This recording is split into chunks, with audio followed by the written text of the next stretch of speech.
Théo Gmur, bonjour. Bonjour. Bravo encore. Vous êtes devenu à 21 ans, après les Jeux paralympiques, une figure nationale, 3 médailles d'or. J'allais dire, malgré votre handicap, en même temps, c'est grâce à votre handicap, on peut dire ça.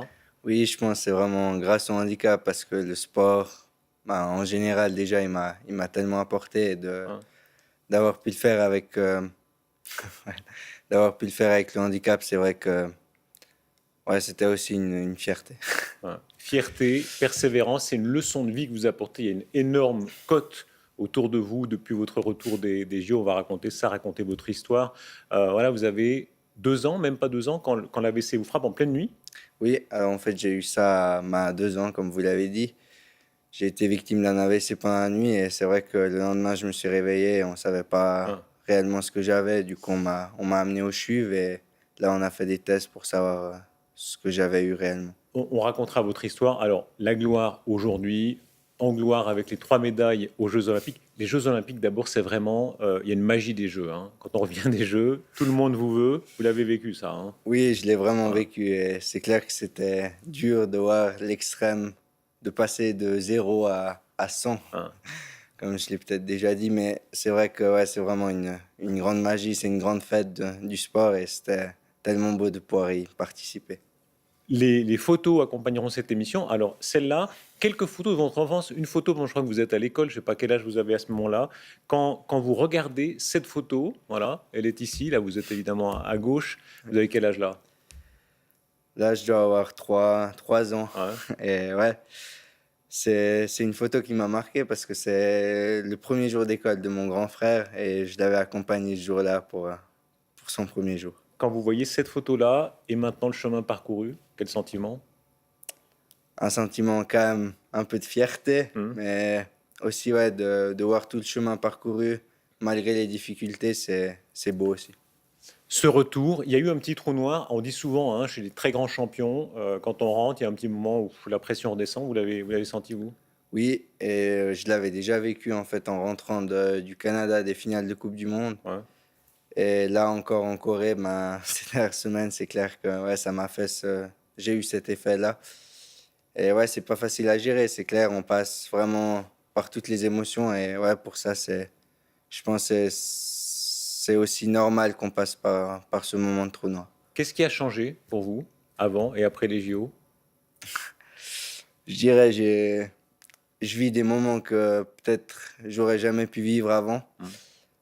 Tous ces interviews dans les médias aussi, avec vous ce soir. Et Ouais. c'est vrai que ouais, ça change la vie, je pense. Après, on verra aussi à long terme ce qui se passera, mais c'est vrai qu'il y a pas mal de choses qui ont changé. Avant, j'étais pas forcément sous la lumière, puis maintenant, tout le monde me veut un peu. Ouais. J'étais frappé de voir tous ceux que vous remerciez. On en parlera tout à l'heure. Il y a votre mère, il y a votre père qui est plus de ce monde. Il y a beaucoup de gens. Les Valaisans, vous avez dit des choses très belles sur le Valais. Le grain de folie des Valaisans, vous dites que ça vous a aidé, hein. Oui, je pense que ça m'a vraiment aidé. Je pense qu'il est réel parce que les Valaisans, voilà, pour moi, c'est. Et je pense pour les gens en général, c'est vraiment un Hmm. canton à part. Et ouais, ce grain de folie valaisan, il m'a porté aussi là-bas. Et puis votre mère, votre maman, elle a beaucoup compté. On l'a vu quand vous êtes revenu des JO. Vous disiez c'est la personne qui était là, même quand elle n'était pas là à Pyeongchang. Oui, c'est clair que elle a toujours été là pour moi et je pense sans elle, ben, je serais pas là où je suis arrivé aujourd'hui. C'est clair que tout ce qu'elle a fait aussi pour mon handicap, avec Hmm. la rencontre de médecins, de physio, d'ergothérapeutes, c'est vrai que c'est tout elle qui a fait. Et ouais, ben voilà, sans elle, je pense que je serais vraiment pas là où je suis aujourd'hui avec le succès que j'ai, que ce soit dans la vie sportive ou dans la vie aussi professionnelle. Aujourd'hui, vous êtes un très grand champion. Alors, vous êtes un sportif. Vous êtes aussi un représentant des handicapés, ou bien comment vous vivez ça? Vous vous sentez représenté parce qu'il y a beaucoup de gens qui se reconnaissent en vous, hein, qui disent Oui. chapeau, Ah ouais, pour moi, je pense que c'est encore peut-être trop tôt hein. pour me sentir ambassadeur. Et c'est clair que à 21 ans, je pense, je sais pas si on peut avoir la place d'un ambassadeur. C'est clair que c'est pas un rôle facile. Et après, voilà, c'est clair que j'ai rendu des gens fiers. Les gens sont contents, ils me félicitent dans la rue. Et ouais, pour ça, je peux vraiment les remercier. Théo Gmur, racontons votre histoire. D'abord, l'accident, hein, accident vasculaire cérébral, ça touche énormément de gens. Regardez les chiffres, je crois 16 000 personnes par année en Suisse. Voilà, c'est tombé sur vous, vous étiez enfant, 2 ans, le matin au réveil. Qu'est-ce qui s'est passé pendant la nuit aujourd'hui? Vous savez, les médecins vous disent quoi? Alors ouais, on ne sait pas vraiment encore aujourd'hui qu'est-ce qui s'est réellement passé cette nuit. C'est vrai que j'ai eu un AVC et ouais, je pense que c'est aussi un peu peut-être le destin de la vie Hum. qui fait que ça a tourné comme ça. Mais en tout cas, dans mon malheur, je suis encore heureux, si on peut dire ça comme ça, de l'avoir eu tout petit et de m'y être habitué vraiment depuis presque ma naissance. Alors ça, c'est une photo avant l'AVC, hein, là vous êtes encore dans votre parc enfant. Oui, Euh, Ensuite, l'accident, vos parents s'en rendent compte le matin, c'est ça? oui en fait, ben, au réveil, j'avais vraiment toute ma partie droite qui était paralysée. Et là, ils ont vraiment eu peur. Et c'est vrai qu'on est directement allé à l'hôpital, puis au CHUV pour faire des tests complémentaires. Hum. Et là, ils se sont aperçus ben, que j'étais paralysé du côté droite.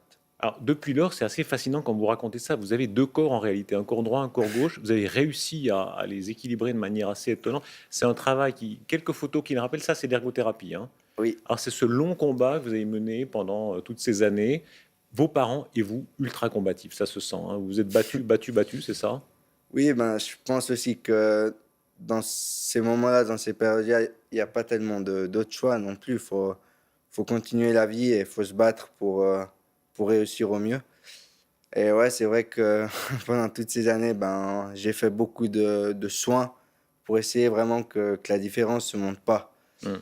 Et ça, c'était peut-être inconsciemment aussi un de mes objectifs, vraiment de tout faire avec les valides, de même à la maison, de pas avoir besoin de maman ou de papa pour fermer une veste ou attacher des chaussures. Et c'est Ouais. vrai que ouais, ça, c'est aussi un truc dont je suis fier aujourd'hui. On voit les photos, hein, l'ergothérapie, ça se passait comment, ce genre d'exercice?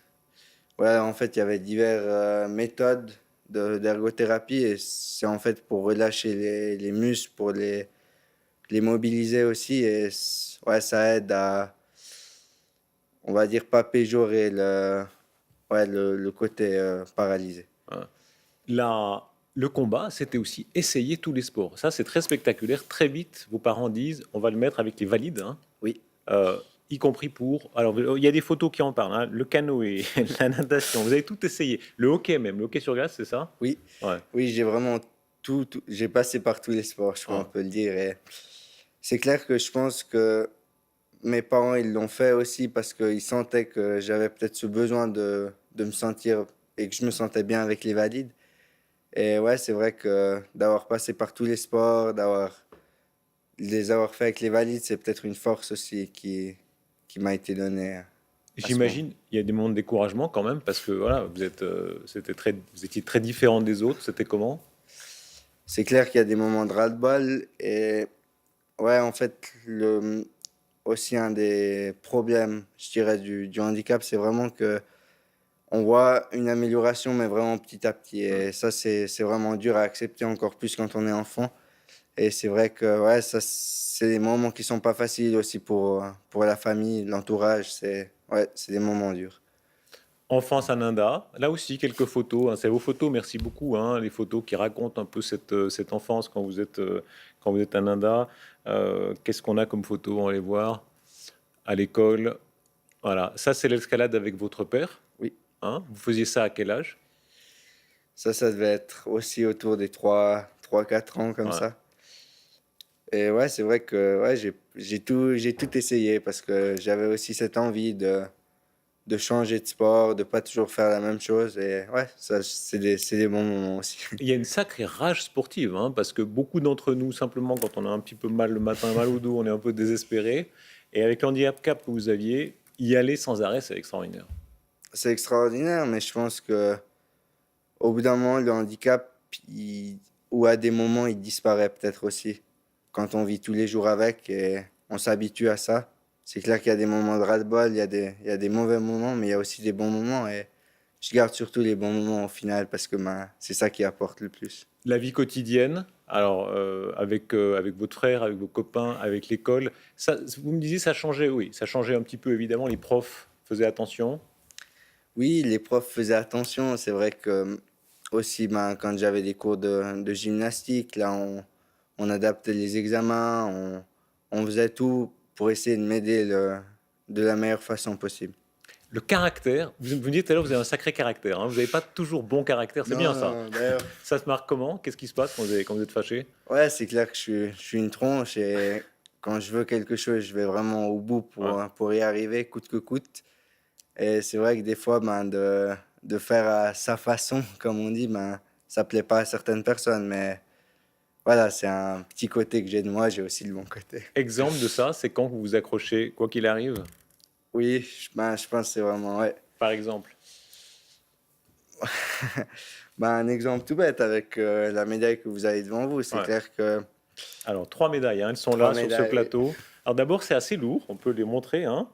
Oui, Ah, elles sont assez lourdes, c'est un demi-kilo chacune, c'est oui, ça? un demi-kilo Voilà. chacune. Alors c'est de l'or, bon, plaqué, mais c'est quand même plaqué en or. Et puis il y a une chose extraordinaire, il y a vos traces dedans dessus. Oui, Parce que c'est un lieu commun de la photo, hein. On vous les fait croquer, alors vous avez tellement croqué que maintenant il y a, il y a vos traces dedans. Ça, c'est incroyable. Et vous les mettez où aujourd'hui? aujourd'hui, elles sont sur le bureau à la maison pour le Ouais. moment et c'est surtout les souvenirs au final qui restent bien ancrés en tête. Alors ça, c'est l'exemple vraiment suprême de ténacité. Mhm. Au-delà de ça, dans la vie quotidienne, quand vous disiez vous avez une tronche, ça se marque comment? Passer un combat de tous les jours? Ouais, c'est vraiment de, ouais, je pense d'avoir une tronche, c'est d'aller au bout de ses objectifs coûte que coûte, même si des fois ça plaît pas à ma maman. Elle se dit, voilà, le sport handicap, c'est pas ton travail, il faut que Ouais. tu bosses pour l'école. Mais c'est vrai, ouais, ouais, d'avoir une tronche et d'aller dans la direction voulue. Alors le domaine où ça a pris, c'est évidemment le ski. Quelques photos qui le rappellent aussi. Alors très tôt, hein, ils vous mettent sur les skis à quel âge? À 3 ou 4 ans aussi, ouais. Tout un peu dans la même période, mais c'est vrai qu'on a essayé directement. On est aussi né dans un endroit Ouais. qui fait que c'est rare les gens qui ne skient pas. Et ouais, c'était venu vraiment de façon naturelle. Vous participez aux compétitions. Exemple ici, alors là vous êtes troisième, hein, c'est encore, vous Oui. battez évidemment un Inda chez vous. Voilà, vous êtes là. Qu'est-ce qui se passe là? Alors là, en fait, c'est un concours qu'on avait chaque année avec les différentes écoles de la commune de Nanda. Hmm. Et c'est vrai que ouais, c'était vraiment, il y avait vraiment une grande concurrence à ce moment-là. Et ouais, c'était aussi beau de pouvoir finir sur ce podium à ce moment-là avec des valides. Ça Ouais, montrait aussi ma force de caractère. ouais. De vous gagner les médailles. Première médaille, là aussi des photos, là aussi toujours, je vais voir si c'est, voilà, celle-là. Et puis une rencontre avec Lindsey Vonn. Oui, Ça, c'est extraordinaire cette photo-là. Vous êtes avec votre frère, c'est ça? oui, c'est mon frère Ouais. à mes côtés. Ça, c'était la vocation à ce moment-là déjà. Oui, c'est clair que aussi, je pense que je suis arrivé au ski vraiment grâce à mon frère. Il faisait de la compétition de ski. Et c'est clair que ça m'a toujours poussé de le voir descendre dans ses piquets. Et je me suis toujours dit que je pouvais faire la même chose que lui. Ouais. Il a beaucoup compté, votre frère, hein. Il a énormément compté, surtout dans le sport, parce que c'est vraiment la chose qui nous lie. Et ouais, en fait, j'ai aussi une anecdote par rapport à ça. C'est vrai que chaque sport qu'il a essayé, après, je voulais faire le même et essayer de faire avec lui le sport, parce que ça a toujours été un modèle pour moi, en fait, dans le sport et dans la vie en général. Aujourd'hui, vous avez quel type de relation? On a une relation qui est assez forte. C'est clair qu'on ne parle pas que de sport à la maison, Mhm. bien sûr, mais même s'il est aux États-Unis maintenant pour ses études, c'est clair qu'on garde toujours un contact assez fort et on est toujours très heureux de pouvoir se revoir pendant les vacances scolaires. Alors, il faut rendre hommage à vos parents, votre père. On l'a Oui, entrevu tout à l'heure quand vous faisiez de l'alpinisme. On peut revoir une ou deux photos avec lui. Lui aussi a énormément compté. Il est mort en 2011. oui. Euh, Ça, c'est une rupture, évidemment, de plus dans une vie. C'est une rupture de plus, mais je pense que depuis ce moment-là, je me suis dit qu'il fallait y aller coûte que coûte dans ce que je voulais faire, Mhm. même si ça plaisait peut-être pas à ma maman ou à mon papa. Et ouais, de rien regretter, de se donner à fond, de travailler dur et de rien regretter par après en se disant j'aurais pu faire comme ça ou comme ci. Ouais. Ça me frappe dans tout ce que vous dites, hein. L'accident, le handicap, la mort de votre père, à chaque fois, vous en faites aussi une force, hein.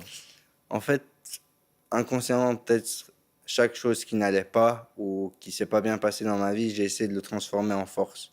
plus qu'en faiblesse.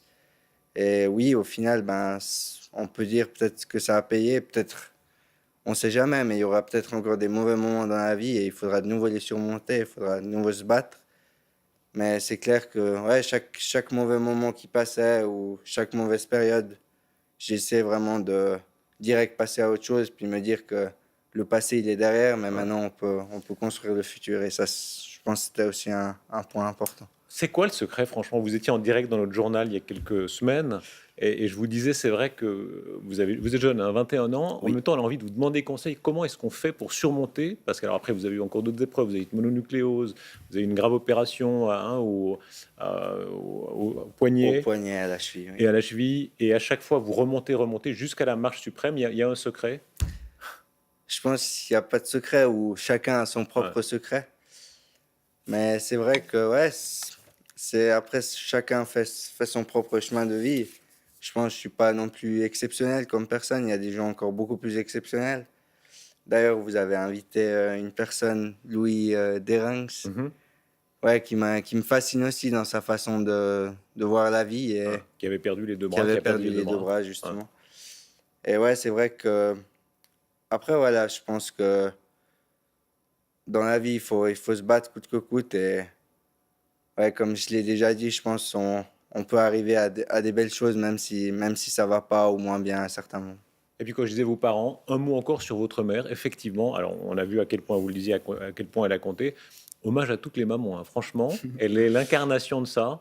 Oui, je pense qu'elle est l'incarnation de ça, surtout avec un enfant caractériel comme je suis. C'est vrai Ah, vous que dites caractériel maintenant, vous passez oui, aux aveux là. non, mais c'est vrai que enfant, c'était pas non plus facile Hein. à me gérer. Et, ouais, je pense que tout ce que j'ai bien fait dans la vie ou les bons choix que j'ai faits, c'est grâce à mes parents et ça, je peux que leur en être reconnaissant. Aujourd'hui, vous êtes étudiant à Macolin, Oui, hein, étudiant en sport.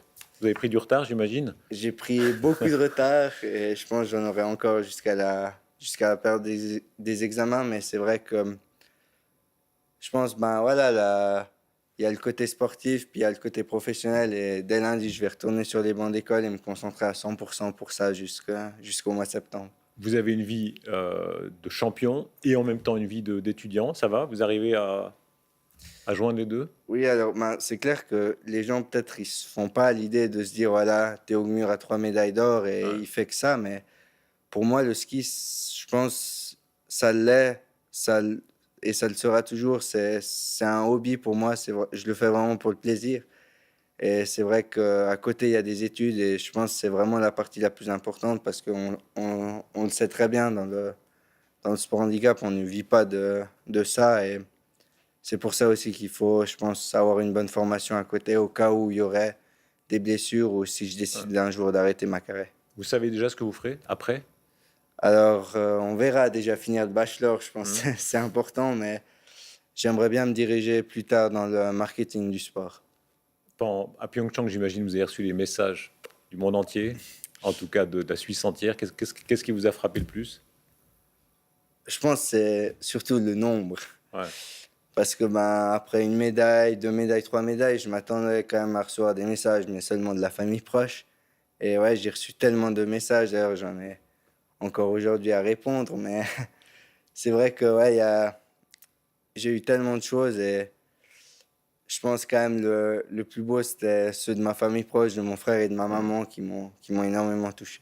Vous êtes très mûr, hein, Théo Mur, ça frappe beaucoup. Non, non, mais je vous dis ça en flagrant et c'est vrai qu'il y a une maturité chez vous qui est frappante à 21 ans. Sur les gens, vous avez appris quoi? On apprend quoi quand on est comme ça? Parce que gagner aux Jeux Olympiques, c'est très. Ah, on entre dans l'histoire des Jeux, quoi. Il y a très peu de gens. Qu'est-ce que vous avez appris sur les autres? Je pense de chaque personne, j'ai tiré un peu ses bonnes facettes. Hein. Et ouais, j'ai aussi appris avec ces différentes petites facettes à me construire aussi en tant qu'adulte. Vous avez donné des centaines d'interviews. Je regardais un petit peu tout ce que vous racontiez. On vous demandait dans quel animal vous reconnaissez. Vous dites le lion. Oui, Pourquoi le lion? ouais, ben d'abord parce que c'est mon signe. Hein. Vous y croyez ou à l'astrologie? Pas vraiment, mais non, c'est vrai que ouais, pour moi, ben, un lion, c'est quand même féroce et ouais, ça se bat jusqu'à la mort. Je sais pas si on peut dire ça de cette façon, mais c'est vrai que le lion, il lâche jamais rien et je me ressens un peu en parlant de Lyon. Hein. Aujourd'hui, vous êtes devenu une figure suisse. À l'étranger, là, en Corée, ça signifiait quoi pour vous, le fait d'être suisse là-bas? C'est clair que c'était une grande fierté et d'avoir pu porter le drapeau lors de la cérémonie de clôture. Ah, C'était le Graal, peut-être plus encore que les médailles, parce que vraiment on sent qu'on représente la Suisse et tout ce qui va avec. Et c'est vrai que c'était un moment incroyable. on a vu votre photo avec Lindsey Vonn. De tous les champions, de tous ces grands sportifs, skieurs ou pas skieurs, d'ailleurs les autres, hein, c'est qui les modèles d'après vous? Je pense quand même, pour moi, Didier Cuche, c'est quand même un cran au-dessus. C'est vrai qu'il est incroyable et ouais, il va encore rester pour des années un grand champion. C'est un grand champion. Et Hein. après, je pense que chaque nouvelle génération peut prendre à chaque skieur ou grand skieur des petites choses au niveau technique, au niveau physique. Et après, ça fait un groupe de grands champions. Mais pour moi, il n'y a pas vraiment un grand champion. Il y en a plein. Hein. On a l'impression que vous pouvez toujours progresser. Hein. C'est vraiment une façon. Chaque matin, vous vous dites ça? Vous arrivez Non, chaque matin à vous lever? non, non, je vous rassure, c'est pas chaque matin comme ça, mais Hein. c'est clair que ouais, de toujours voir la perfection, on n'atteindra jamais la perfection, mais c'est vrai que de pouvoir toucher même d'un doigt Ouais. celle-ci, ça serait incroyable. La maîtrise de soi, hein, vous dites quand vous faites la descente, alors il y a une partie de votre corps que vous maîtrisez complètement, et l'autre, tout ce qui est prévu, c'est parfait, mais l'imprévu, alors c'est risqué, c'est ça? Oui, l'imprévu, c'est risqué. Je pense déjà dans le sport valide, c'est des choses qui arrivent, Ouais. mais chez nous, ça arrive encore beaucoup plus souvent du fait du haut handicap. Et c'est vrai, ouais, de chercher cette limite aussi, c'est quelque chose qu'on essaye, man. La peur, vous l'avez? Pas sur le moment, non. Rien. Non, Vous y pensez pas du tout. un- non, dans le feu de l'action, non, je pense pas Ouais. qu'on a le temps de penser à ça. Et après, voilà, c'est des choses qui peuvent arriver, on le sait, avant de prendre le départ, par Mm. exemple, d'une course de ski, mais dès qu'on est en départ, on est tellement concentré sur l'objectif qu'on oublie les risques et les peurs. Merci beaucoup, Théo Gmur. Prochaines échéances, ce sera Merci à vous. quoi? Là, la saison a pris fin, enfin la prochaine. Alors, la prochaine, il y aura aussi un objectif, je sais pas si on peut le dire ultime, mais c'est les championnats du monde à Obersachsen en Suisse. Ouais. Et j'espère aussi que les gens seront présents pour cet événement et ouais, qu'ils seront là pour nous supporter et nous soutenir. Merci, bravo. Qu'est-ce qu'on peut vous Merci. souhaiter? Plein de succès et de la santé pour la suite. On vous le souhaite. Merci beaucoup Merci bien. et encore bravo, Théo Gmur. Merci. Merci.